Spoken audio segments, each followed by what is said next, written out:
Recently एक सर्वे हुआ था बांग्लादेश में जिसमें निकला कि अराउंड 51% या 52% लोग इंडिया को पसंद करते हैं बांग्लादेश में। तो मेजॉरिटी तो आज भी बांग्लादेश के इंडिया को पसंद करते हैं। एक माइनॉरिटी है who hates India, who is jealous of India. और मीडिया स्पेशली अगर आप देखें तो कुछ ज़्यादा ही क्रिटिसाइज़ करता है इंडिया को बना के चीज़ें। जैसे आजकल उनका मीडिया दिखा रहा है कि जैसे बांग्लादेशी टूरिस्ट इंडिया में नहीं आ रहे हैं, तो इंडिया में स्पेशली कलकत्ता में जो एक तरीके से अकाल टाइप का पड़ गया है उनके हिसाब से। तो वैसे ही चीज़ों को दिखा रहे हैं। रूपी का वैल्यू गिरता है तो उनके यहाँ ब्रेकिंग न्यूज़ हो जाता है। इंडिया का रूपी अगर 5 पैसा नीचे आ जाता है तो वो लोग दिवालिया मनाने लगते हैं। इंडिया बांग्लादेश का क्रिकेट मैच हो जाए और विराट कोहली का विकेट मिल जाए तो भी ऐसा एक्स्ट्राऑर्डिनरी सेलिब्रेट करते हैं जैसे मार्स पे पहुंच गए हैं वो लोग। तो इंडिया को लेके कुछ ज़्यादा ही नेगेटिवली इमोशनल हैं वहाँ के लोग, कुछ लोग। और ऐसा क्यों है इस चीज़ को समझने की कोशिश करते हैं। 10 पॉइंट मैं आपको यहाँ पे बताऊंगा why these people, these minority Bangladeshi people who are envious of India, why they are envious of India. पहला तो देखिए, there is economic disparity. India is obviously one of the major economies in the world, और specially ऐसे देश जो India से अलग हुए थे जैसे Pakistan, Bangladesh, they are quite envious of India's economic might. Right, India की इकोनॉमी, इंडिया की इंडस्ट्रियलाइजेशन, इंडिया का जो ग्लोबल रिकॉग्निशन है, जो दुनिया इंडिया को इतना सीरियसली लेता है, दैट इज वो उनकी आंखों में बड़ा चुभता है कि एक हमारे साथ वाला देश ये कैसे इतना हो गया। सिर्फ साइज की वजह से नहीं, there has been unified history, और उसको लेके वो इतना ज़्यादा सेंसिटिव है कि हमारे साथ का एक देश जो एक मुगल टाइम में भी एक था, मौर्यन टाइम में भी एक था, वो देश हमारे साथ का निकला हुआ देश कैसे ऐसे आगे चला गया। So that is one reason कि इंडिया की इकोनॉमिक माइट।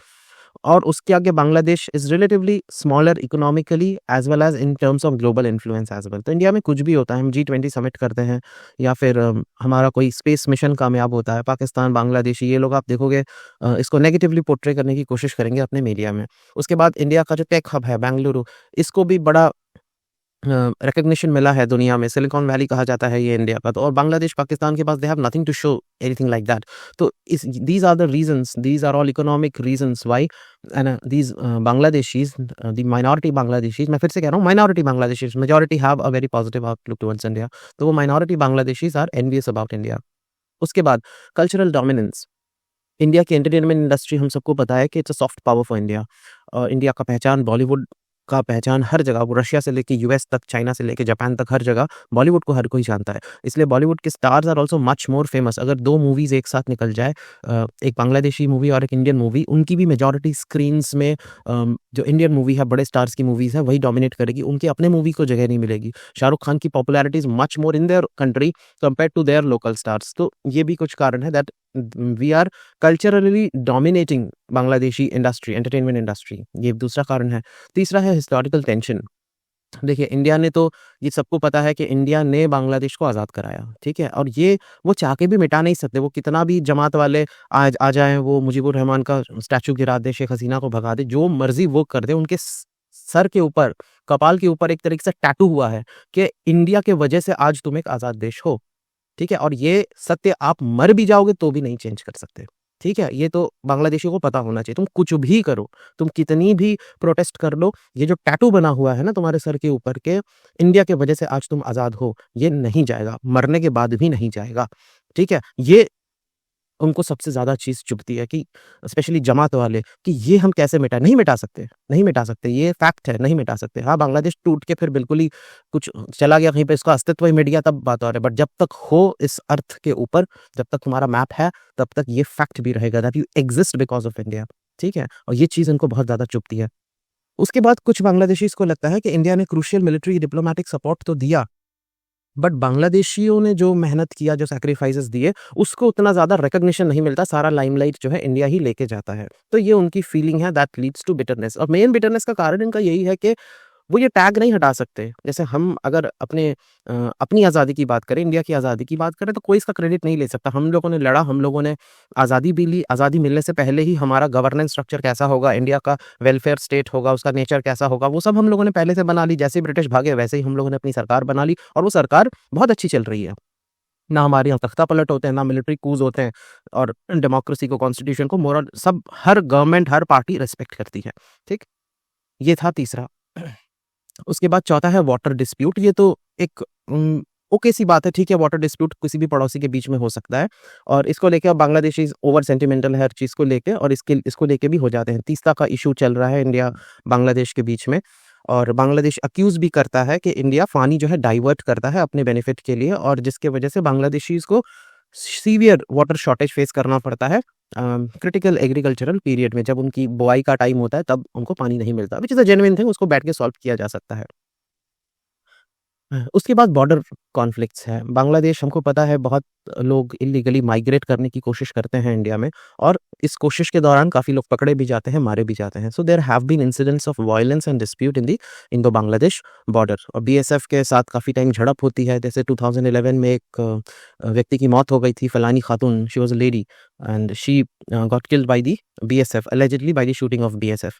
तो इन सब चीज़ों को लेके और एक भी अगर चीज़ हुआ तो उसको मैसिव वो फ़ोम की तरह फैला देते हैं अपने मीडिया में, which leads to these type of hatreds. हम तो बांग्लादेश को इग्नोर ही करते थे, इंडियन मीडिया में उतना कुछ था नहीं डिस्कशन करने के लिए बांग्लादेश को लेके before this. After this incident, Sheikh Hasina को निकालने के बाद, we as Indian started noticing, अच्छा ये भी तो देश है, इसके बारे में भी बात करनी चाहिए, otherwise it was completely out of our mind, out of our sight. Next reason है ट्रेड इम्बैलेंस का। अब बांग्लादेश देखो छोटा देश है, सब कुछ मैन्युफैक्चर नहीं कर सकते हैं, हर चीज़ का मार्केट नहीं होगा, वहाँ पे प्लांट्स खोलना इज़ नॉट प्रॉफिटेबल। जैसे श्रीलंका में देख लो, श्रीलंका में जब प्रॉब्लम हुआ था, तो वहाँ के बच्चे एग्ज़ाम नहीं दे पा रहे थे, पेपर नहीं था, क्योंकि वहाँ पे पेपर इंडस्ट्री इतनी नहीं है, इंडिया से पेपर ज़्यादा था। तो वो ऐसा नहीं था बैन था, उनके पास खरीदने के पैसे नहीं थे, तो फॉरेन एक्सचेंज नहीं था उनके पास, तो एग्ज़ाम्स नहीं हो पाए। बट तो छोटे देश जो होते हैं ना, वो हर चीज़ का प्लांट नहीं लगा सकते, हर चीज़ की फैक्ट्री नहीं लगा सकते, प्रॉफिटेबल नहीं है ना, उतनी बड़ी आबादी भी नहीं है। तो इसीलिए बहुत सारी चीज़ें छोटे देश जो हैं वो इम्पोर्ट करते हैं, there is nothing wrong in it. बहुत सारे देश तो पानी तक इम्पोर्ट करते हैं, क्योंकि उनके देश में पीने को साफ पानी नहीं है, नदी नहीं है ना? आइलैंड कंट्रीज़ है, समंदर ही समंदर है, तो या तो अपना प्लांट लगाओ, या क्राइसिस के टाइम पे आपको इंडिया से पानी लेना पड़ेगा, तो ऐसी चीज़ें होती हैं। तो उसी के हिसाब से ट्रेड इम्बैलेंस भी है। बहुत सारी चीज़ें, ज़्यादातर चीज़ें, अगर $12 बिलियन का ट्रेड हो रहा है, तो 10 बिलियन तो इंडिया ही इनको माल बेच देता है और 2 बिलियन उनसे ले लेता है। तो इतनी बड़ी ट्रेड इम्बैलेंस होती है। That is also a reason for the envy of Bangladeshis towards India. Okay, India exports more to Bangladesh than it imports, and that creates a perception of economic exploitation. उनको लगता है हम exploitation कर रहे हैं उनका। ओके, तो India, अब आप इंडिया से नहीं लोगे, कहीं और से लोगे, लेना तो पड़ेगा ही ना। इट्स नॉट लाइक कि आप ऑनियन, कॉटन अपने देश में उगाने लग जाओगे। आपके देश की ज्योग्राफी ऐसी है ही नहीं कि आप कॉटन उगा सको, तो आप इंडिया से नहीं लोगे तो कहीं ना कहीं से तो लोगे। तो जिससे भी लोगे, 2 दिन बाद आपको लगेगा कि एक्सप्लॉइट कर रहा है मेरा, तो ऐसे तो काम नहीं चलेगा। India's massive export to Bangladesh including goods like onion and cotton sometime leads to economic strain. फिर एक बार इंडिया ने ऑनियन एक्सपोर्ट पे बैन लगा दिया था, क्योंकि हमारे यहाँ पे क्राइसिस थी, तो उनके यहाँ प्याज हमने बैन कर दिया था भेजना, जिससे उनके देश में प्याज के भाव काफ़ी ज़्यादा बढ़ गए थे और इंडिया के खिलाफ आउटरीच होने लग गया। बट उसका इसलिए नहीं था कि उनके साथ कोई दुश्मनी थी, इंडिया में खुद शॉर्टेज हो रखा था, तो हम कैसे भेज देते थे। This was one reason. उसके बाद है जियो political alliances. India is a strong player with other regional player, जैसे भूटान, म्यांमार, इनके साथ हमारी स्ट्रैटेजिक पॉलिसीज़ बनी हुई हैं। हमने इनके साथ बहुत सारे प्रोजेक्ट्स किए हुए हैं, जैसे भूटान और म्यांमार के साथ Kaladan multi modal transit project है, रोड है, जो इन सब देशों से होते हुए म्यांमार तक जाती है, बांग्लादेश को छोड़ दिया जाता है बीच में। तो बांग्लादेश ऑफन फील्स के इस टाइप की जब डील्स होते हैं, तो लीव्स, बांग्लादेश को लगता है दे फील एक्सक्लूडेड, उनको छोड़ दिया गया। ठीक है, तो इस वजह से भी उनको लगता है रीजनल कोऑपरेशन इंडिया के साथ नहीं किया जा सकता, क्योंकि मौका आने पे इंडिया उन्हें छोड़ देता है। तो this is the 7th reason. 8th reason है परसेप्शन ऑफ एरोगेंस। इनको लगता है इंडिया बड़ा घमंडी है। अब इंडिया बड़ा है, इतना बड़ा साइज़ में है, इकोनॉमी में है, तो ऑब्वियसली हमारी तरफ से हेल्प जाएगी उधर, हमारी तरफ उधर से हेल्प आएगी नहीं। तो जब कोई हेल्प करता है आपके इंफ्रास्ट्रक्चर बनाने में, डैम्स बनाने में, तो उनका भाव अलग होता है। उसको एरोगेंस के साथ नहीं देखना चाहिए कि एरोगेंट हो गया इंडिया। ऑब्वियसली अब यूएस जब हमको हेल्प करता है, ऑब्वियस सी बात है, हम यूएस से आर्म्स एंड एम्युनिशंस परचेज़ करते हैं, फ्रांस से परचेज़ करते हैं, टेक्नोलॉजी लेते हैं। तो इसका मतलब ये नहीं है they are acting arrogant. They are not acting arrogant. उनके पास टेक्नोलॉजी है, हम ले रहे हैं। उनके पास इंफ्रास्ट्रक्चर बनाने की काबिलियत है, हम ले रहे हैं। There is nothing to do with arrogance और बिग बिग ब्रदरली एटीट्यूड। ये आपका इंफीरियॉरिटी कॉम्प्लेक्स है जो आपको ऐसा महसूस होता है। ठीक है? आपको किसी ने मजबूर नहीं किया है कुछ करने के लिए। It's your inferiority complex. तो India's global ambition and its perceived attitude of regional superiority can be seen as dismissive of smaller neighbors like Bangladesh. अब इंडिया एक मेजर इकोनॉमी है। India is challenging China. हमारे aspirations China के आसपास जाने की है। चाइना के साथ अगर कोई आर्म्ड लड़ाई होती है तो उसको टैकल करने की हमारे एस्पिरेशंस हैं। हम अपने एयरफोर्स को भी वैसा बना रहे हैं, नेवी को भी वैसा बना रहे हैं। तो ऑब्वियसली हमारी नज़र कहीं और है। हम आपकी तरफ क्यों ध्यान देंगे? हमारी आपकी तरफ से तो कोई थ्रेट भी नहीं था। So we don't think about it. इसको वो सोचते हैं कि ये बिग ब्रदर एटीट्यूड है। It's not big brother attitude. आप अपना देश को बनाओ, अच्छे से बनाओ। We don't even look at it. ठीक है? हाँ, अब ये इग्नोर जो कर देता है कभी-कभी इंडिया या इंडियंस, उसको अगर आपको लगता है कि आपका बेइज़्ज़ती हो गया कि हमने ध्यान नहीं दिया उतना, आपके बारे में बात नहीं किया, if that is your problem then nobody can do anything about it. तो एक एग्ज़ाम्पल है यहाँ पे कोविड-19 का, वैक्सीन डिप्लोमेसी का। जब उनको वैक्सीन नहीं मिल रहा था, तब वैक्सीन तो बन ही नहीं रहा था, वैक्सीन तो शॉर्टेज था उस वक़्त पे। तो बांग्लादेश को कैसे मिल जाता? इंडिया और पूरे रीजन में India was the only country which was manufacturing vaccine. तो आना तो वैक्सीन इंडिया से ही है, तो उसमें बिग ब्रदरली वाला बात क्या हो गया? इंडिया से वैक्सीन बन के यूएस में भी गया था, ओके? 9th रीज़न यहाँ पे है religious and cultural difference, Hindu Muslim divide. ये जो हेट्रेट है हिंदू मुस्लिम्स के बीच में, this also plays a vital role of the hatred of Bangladeshis against India, envy of Bangladeshis against India. ठीक है, फिर इंडिया में जो चीज़ें होती हैं जैसे सीएए है या एनआरसी है, इसको एंटी मुस्लिम चीज़ों की तरह देखा जाता है बांग्लादेश में, and that is also a reason why all these things happen. And final reason is migration, ये बहुत बड़ा कारण है।